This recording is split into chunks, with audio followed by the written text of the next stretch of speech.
Good afternoon, I'm Rob Boskamp, and you're listening to South Texas Midday. It's Wednesday, July 16th. During yesterday's Corpus Christi City Council meeting, Program Management Director Brett Van Hazel provided a status update on the Inner Harbor Water Treatment Campus. Phase 1A is complete, Phase 1B is in progress, and the demonstration plant is 10% complete. A design amendment from 10 to 60% design is planned for the end of this month. Near and far field modeling showed no adverse effects on the Corpus Christi Bay with a 29-fold dilution factor. Public comments highlighted concerns about environmental impact and alternative disposal methods. The update also discussed potential environmental and social impacts of a desal plant as well as increased cost. The team plans to present a detailed cost model next week, including design amendments. The council also discussed the importance of third-party reviews and the need for timely information to ensure public trust. Additionally, updates on other water projects, including drilling wells and negotiations for water purchases, were provided.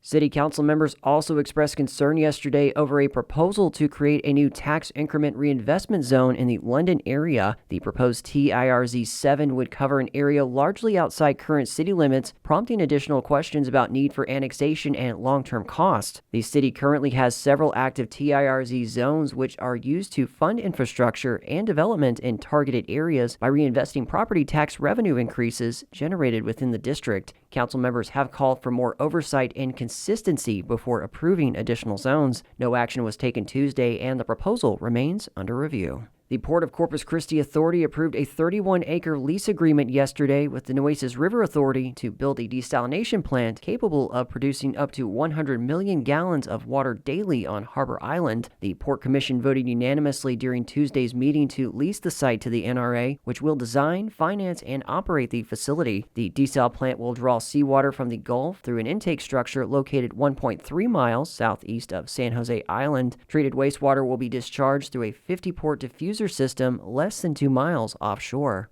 Former Corpus Christi Mayor Dan McQueen is back in the running for political office, this time seeking the U.S. Congressional District 27 seat, currently held by Michael Cloud. Lon Gonzalez has the details. After several previous attempts in seeking high office, former Corpus Christi Mayor Dan McQueen is planning to run for U.S. Congress, primarily District 27, with the office currently held by Republican Michael Cloud. McQueen has a somewhat checkered political career, first serving as Corpus Christi mayor in 2016, but relinquished that office after 37 days following a controversy where he gave his girlfriend the position of chief of staff. He'd also planned to run against Senator Ted Cruz in 2017, but pulled out of that race. He filed as a Republican for a U.S. Senate seat in Missouri in 2021, but never ran. He won a Republican nomination for U.S. House District 35 in 2022, but lost to a Democratic opponent. In his recent announcement, McQueen indicated he would run as an independent. For KEDT News, I'm Lon Gonzalez. The National Weather Service extended its flood watch into last night for the Texas Hill Country. Texas Public Radio's Brian Kirkpatrick has more on that and some high water rescues to the far west of San Antonio. The flood watch includes much of the Texas Hill Country and I-35 corridor, but not San Antonio. Flood warnings were issued for the Nueces and Frio rivers in Uvalde County until late Tuesday night or early Wednesday morning due to minor to moderate flooding. Forecasters say up to 4 more inches of rain is possible. Some high water rescues were performed around Montel and Uvalde County today, including one involving a semi-truck being washed off a road. 5 feet of water closed one road near Camp Wood in Real County. Lost Maple State Park reported more than a foot of water over a road. Search and recovery efforts continued today in Kerr County. I'm Brian Kirkpatrick in San Antonio. In a state hit by hurricanes, tornadoes, and flash floods, emergency alerts are meant to break through the noise. But as the Texas Newsroom's Lucio Vasquez reports, those warnings could get buried under countless other phone notifications and often go unheard. When heavy rain sent a wall of water rushing down the Guadalupe River on July 4th, many people slept through the alerts buzzing on their phones. These warnings all sound the same, regardless if it's related to missing children, injured police officers, or severe storms. Crisis communication expert Jeanette Sutton says too many warnings get lost in the daily noise. It's a real problem that we haven't quite sorted out, especially as so many different kinds of warnings come through the same channel. Sutton says Texans should double-check their phone settings, sign up for local alerts, and know how to react when that warning comes. Because there will be a time when the message actually is meaningful to you. I'm Lucio Vasquez in Houston. The city of Victoria lifted its citywide boil water notice yesterday evening after state regulators confirmed the water system meets safety standards, allowing residents to resume normal water use. The Texas Commission on Environmental Quality reviewed bacteriological tests Tuesday and confirmed the city's water system is fully compliant with state guidelines. The boil water notice was lifted around 6:30 p.m. yesterday. The lifting of the notice came after the city raised chlorine levels throughout the water system on Monday. A new ordinance went into effect on Tuesday in Alamo that no longer allows farm animals in yards within city limits. The ordinance includes pigs, turkeys, and chickens. The Alamo Police Department will be in charge of enforcing the new ordinance. A spokesperson for the department said the change was needed after complaints from residents about noise and cleanliness. There is a grace period for people who currently have livestock in their yards. After that grace period, those who are caught with farm animals can be fined up to $500. Texas lawmakers have appointed to both the House and Senate select committees on disaster preparedness and flooding. The final selections came yesterday from House Speaker Dustin Burrows. The Texas Newsroom's Blaze Gainey has the details. The House committee will be chaired by Representative Ken King. The Canadian Republican is no newcomer to dealing with natural disasters. Just last year, the area he represents was hit by the largest wildfire in Texas history. Also on the committee is Representative Drew Darby.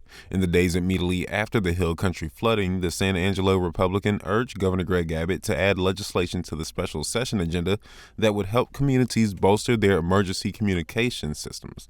It failed during the regular session, but Darby thinks it'll have better luck this time around. I think the resources will be made available to implement a lot of these much needed projects. The House panel will meet jointly with the Senate committee, which will be led by Republican Charles Perry of Lubbock. The special session begins July 21st. For the Texas Newsroom, I'm Blaze Gainey. The Texas Attorney General's office is investigating more than 100 cases of potential non-citizens voting in 2 recent election cycles. Houston Public Media's Andrew Schneider reports the investigation is focused heavily on alleged election crimes in Harris County. Attorney General Ken Paxton's office released a statement saying it was looking into more than 100 potential non-citizens having cast over 200 ballots in the 2020 and 2022 elections. Houston Attorney Chris Feldman says the move is an attack on the integrity of Harris County elections. This appears to be nothing more than a pretext for the Attorney General to come in and actually undermine the will of the people by scaring voters away from the polls. In addition to Harris County, the Attorney General's office is also investigating potential non-voters casting ballots in Guadalupe, Cameron, and Eastland counties. The move comes just ahead of a special session in which lawmakers will consider whether to give the Attorney General's office the authority to prosecute election crimes. I'm Andrew Schneider in Houston. After a week-long manhunt, a former Marine reservist was arrested for his alleged involvement in a shooting outside an Alvarado ICE detention facility. KERA's Penelope Rivera reports Benjamin Song is charged with 3 counts of attempted murder, plus 3 counts of discharging a firearm during a violent act. Song was charged last week, and the FBI says he's been on the run since. He was arrested and accused of buying the guns used in the July 4th attack on an Alvarado officer.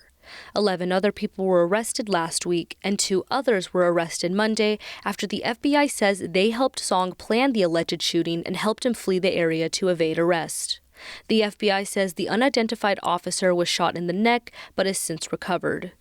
I'm Penelope Rivera in Fort Worth. The city of Brownsville will host a special walk and roll event celebrating the 35th anniversary of the Americans with Disabilities Act on July 26th at Linear Park. The celebration invites participants of all abilities to walk, roll, and connect in recognition of this landmark civil rights legislation. The event will also include informational booths, family activities, and community resources to raise awareness and support individuals with disabilities. Passed in 1990, the ADA prohibits discrimination against people with disabilities in all areas of public life. It remains a vital piece of legislation that continues to shape equitable communities nationwide. For more information, visit brownsvilletx.gov.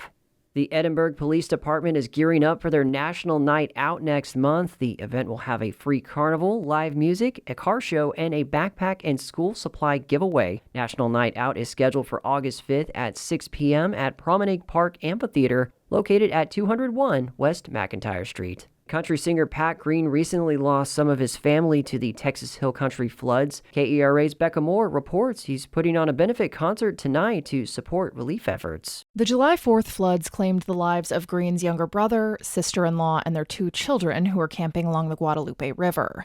They're among the more than 130 people who died in the catastrophic floods. At least 100 people remain missing.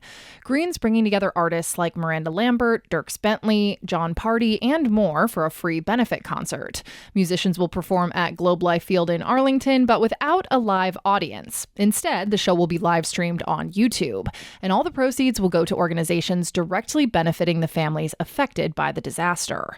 The live stream kicks off at 6:30 tonight on Green's YouTube channel. I'm Becca Moore in Dallas. And that is the latest news and information on South Texas Midday. If you missed any stories from today, you can replay this and previous episodes of South Texas Midday wherever you get your podcasts. I'm Rob Boskamp. Your community arts calendar and more is on the way.